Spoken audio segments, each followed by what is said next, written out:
So you just started your ancestor veneration journey. So you might feel like everything suddenly has a spiritual meaning. Every coincidence feels like a sign. Every difficult season suddenly feels like a spiritual setback. And every decision feels like something your ancestors should answer. I get it. You're opening up yourself to new ways of relating to spirit. And it's natural to want spiritual explanations for everything. But that's also where we can start to get ourselves into trouble. One of the biggest spiritual lessons I've learned, grounded spiritual practice does not ask of you to abandon reality. And actually, I believe a healthy spiritual practice should help you engage with reality more honestly, not escape it. That's why I follow 3 simple rules when I'm working with my ancestors. Rule number 1, your ancestors will never ask you to ignore reality.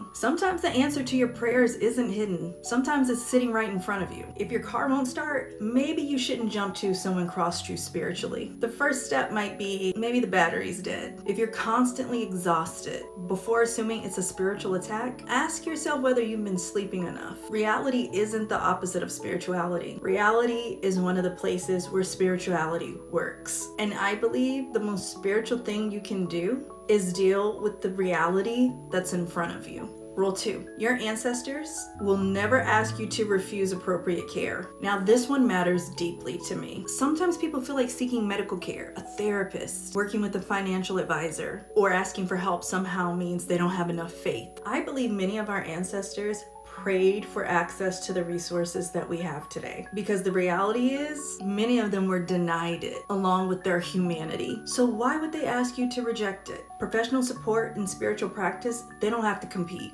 Sometimes accepting help is exactly how your prayers, hopes, and deepest desires are answered. Rule 3, spiritual guidance should move you closer to wisdom, not fear. Now, if every sign leaves you anxious, more confused, or afraid, stop. Healthy ancestor relationships are not built on panic. They're built on trust. Your practice should help you become calmer, more thoughtful, more responsible, and more grounded over time, not more reactive. If your spiritual practice constantly pulls you away from peace, wisdom, and responsibility, it's worth slowing down and asking why. So the next time something feels spiritual, I want you to stop and interpret it.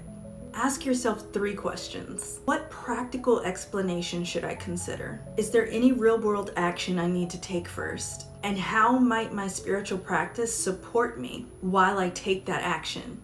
Notice that none of those questions ask you to choose between spirituality and reality. They ask you to let both inform each other. For me, grounded ancestor work has never been about escaping the world.